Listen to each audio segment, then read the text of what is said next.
So, for example, in California, we see in January nearly 1,000 deaths, whereas in those summer months, we see about a third of that. So rather than that two times pattern that we were seeing across the board, we're actually going to be looking at about three times the death.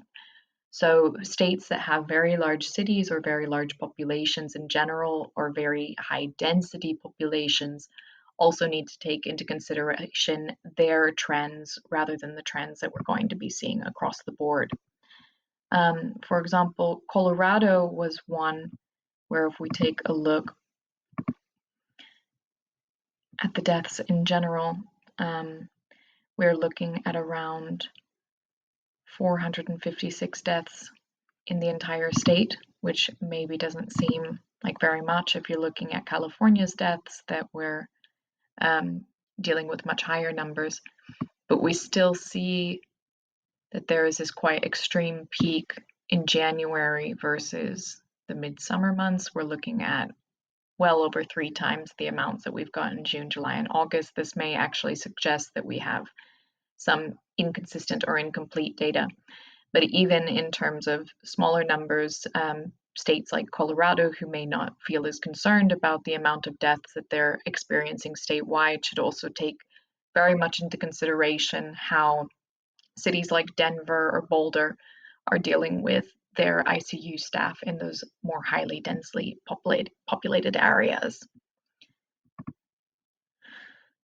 For recommendations, as was mentioned before, each state needs to really be taking into considerations their own trends. In general, two times the ICU staff for people with influenza that would be working in summer versus in the winter definitely needs to be considered in manning operations. We should also take a look at these peak months, the December and January, and be sure to have some extra people on call. California, as was mentioned, was one of the more extreme cases.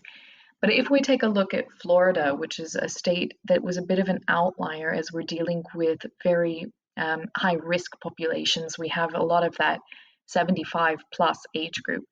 We actually see that because of the very consistent climate and this higher risk group, that we're actually not seeing the extremes that we were in the other states. We have a low 180 and the high at 320, so we're not even looking at double, and it tends to be more stable across the board.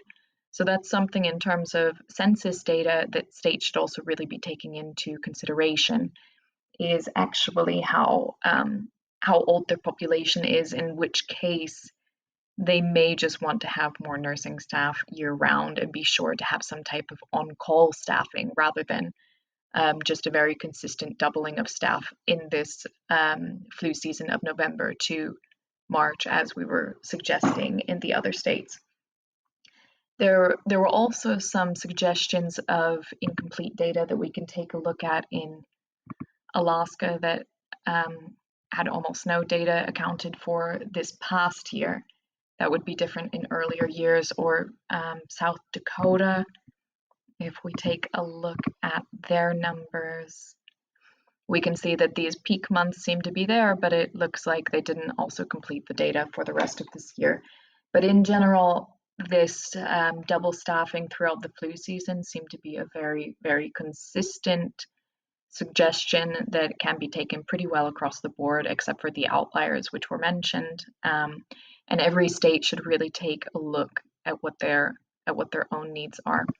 And for the case of states like California, it may be worth checking vaccination ratings in this area to kind of figure out why there was this peak, if that's something that can just be attributed to population, or if there's some other underlying factors that are affecting these extreme peaks that we're seeing on the outliers.